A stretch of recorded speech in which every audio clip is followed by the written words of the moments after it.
Evangelio de hoy. Tema: Tú eres el Hijo de Dios. Lectura del primer libro de Samuel. Cuando volvieron de la guerra, después de haber matado David al filisteo, las mujeres de todas las poblaciones de Israel salieron a cantar y recibir con bailes al rey Saúl, al son alegre de panderos y sonajas, y cantaban a coro esta copla: Saúl mató a 1000, David a 10.000. A Saúl le sentó mal aquella copla y comentó enfurecido: 10.000 a David y a mí 1.000, ya solo le falta ser rey. Y a partir de aquel día, Saúl le tomó ojeriza a David. Delante de su hijo Jonatán y de sus ministros, Saúl habló de matar a David. Jonatán, hijo de Saúl, quería mucho a David y le avisó: Mi padre Saúl te busca para matarte. Estate atento mañana y escóndete en sitio seguro. Yo saldré e iré al lado de mi padre, al campo donde tú estés.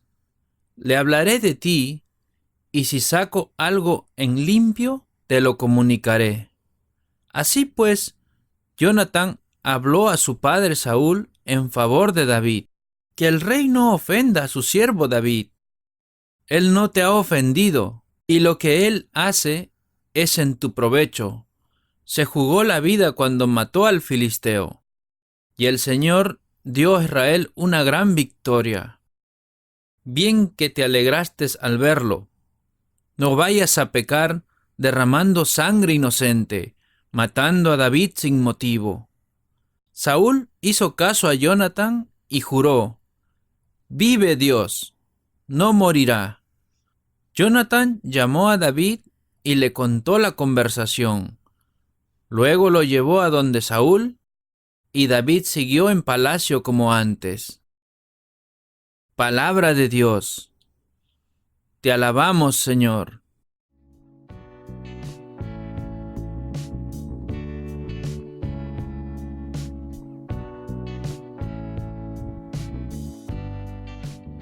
El Salmo responsorial. En Dios confío y no temo. Misericordia, Dios mío, que me hostigan, me atacan y me acosan todo el día. Todo el día me hostigan mis enemigos, me atacan en masa. En Dios confío y no temo. Anota en tu libro mi vida errante. Recoge mis lágrimas en tu odre.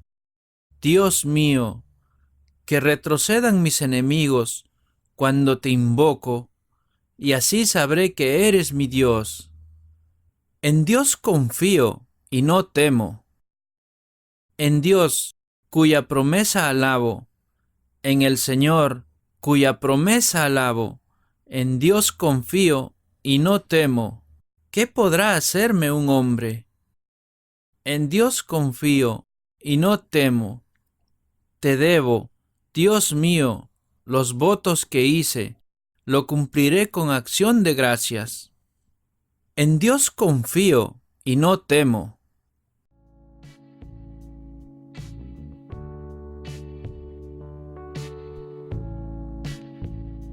Evangelio de hoy. Lectura del Santo Evangelio según San Marcos. En aquel tiempo, Jesús se retiró con sus discípulos a la orilla del lago, y lo siguió una muchedumbre de Galilea. Al enterarse de las cosas que hacía, acudía mucha gente de Judea, de Jerusalén y de Idumea, de la Transjordania, de las cercanías de Tiro y Sidón. Encargó a sus discípulos que le tuviesen preparada una lancha. No lo fuera a estrugar el gentío. Como había curado a muchos, todos los que sufrían de algo se le echaban encima para tocarlo. Cuando lo veían, hasta los espíritus inmundos se le postraban ante él, gritando: Tú eres el Hijo de Dios. Pero él les prohibía severamente que lo diesen a conocer. Palabra de Dios. Gloria a ti, Señor Jesús.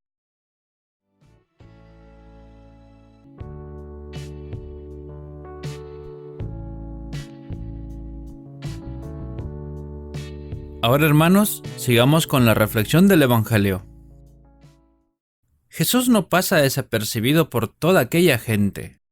Si reparamos en el texto y nos trasladamos imaginariamente a aquella escena, en aquel entonces, podemos ver cientos y aún miles de personas que se agrupaban en torno a Jesús, al extremo que corrían el peligro de ser aplastados.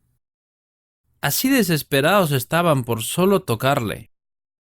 Se trata de un fenómeno de masas que actualmente lo podemos apreciar en aquellos festivales musicales emblemáticos, en la que la juventud se enfervoriza de tal modo que algunos pierden la razón y hacen locuras.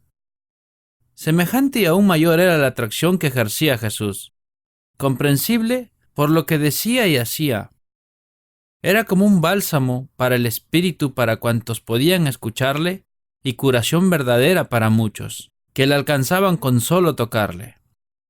Solo así se explica que vinieran de cada rincón de aquel mundo por donde se iba extendiendo su fama. Nadie quería perderse la oportunidad de oírlo y, si fuera posible, tocarlo. Podemos imaginar cuál sería la situación que el propio Jesucristo tuvo que pedir a sus discípulos le prepararan una balsa para ponerlo a salvo, poniendo agua de por medio entre él y la multitud. No había estrados, ni micrófonos, ni altoparlantes, ni luces, ni música, ni volantes. Había que estar muy cerca para oírlo y desde luego mucho más para tener la oportunidad de tocarlo.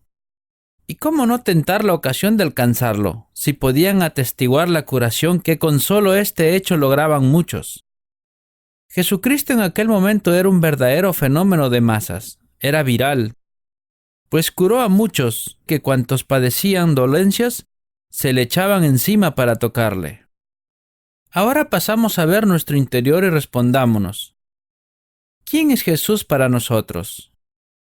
¿Cuál es la diferencia entre nosotros y aquellos hombres y mujeres que se apretujaban por ver, oír y tocar a Jesús? ¿Por qué Jesús ejercía tal poder de atracción entre aquellos y no logra hacerlo con nosotros? ¿Será por el hecho que Él no está aquí y ahora, como estaba entre aquellos? Es decir, que si así fuera, tal vez considerarías el hecho de hacerte también presente. ¿Lo crees honestamente? Detengámonos aquí un momento y examinémonos. ¿Por qué la verdad nosotros no lo creemos? Por una simple razón. Estamos demasiado acomodados en nuestros intereses y problemas. No tenemos la desesperación ni las aflicciones de aquella gente que iban de todos lados para escucharlo y verlo. Esta es una primera tarea que debemos proponernos: acercarnos más a la gente de carne y hueso, cuidarnos y estar bien con ellos como hermanos en Cristo. Y la segunda, conocer mejor a Jesús, porque sólo así comprenderemos la enorme atracción que ejerce sobre la gente. Cuando seamos nosotros mismos los que nos sentimos atraídos por Él.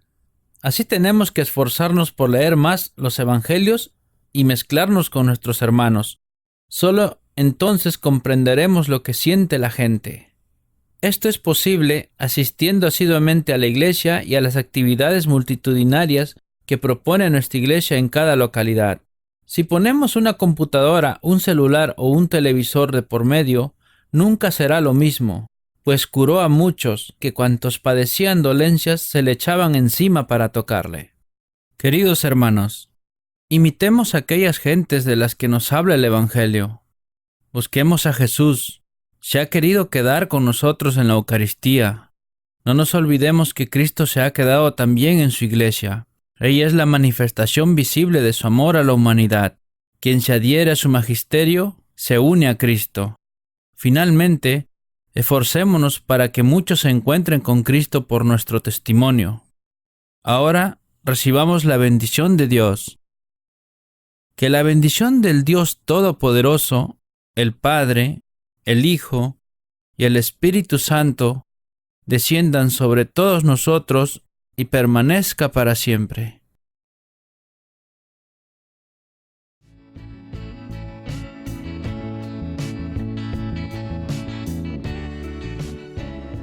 La oración de hoy. Padre Celestial, te damos gracias porque nos guías y conduces con tu diestra. Te damos gracias por todo lo que hemos recibido de tu bondad, el cuidado a nuestros cuerpos, por nuestras necesidades materiales y por nuestra espiritualidad. Te alabamos, oh Señor. Oramos para que continúes guiándonos, continúes trabajando entre nosotros, para poder ver y comprender que el buen pastor nos está guiando. Todo esto te lo pedimos por el dulce nombre de nuestro Señor Jesucristo. Amén.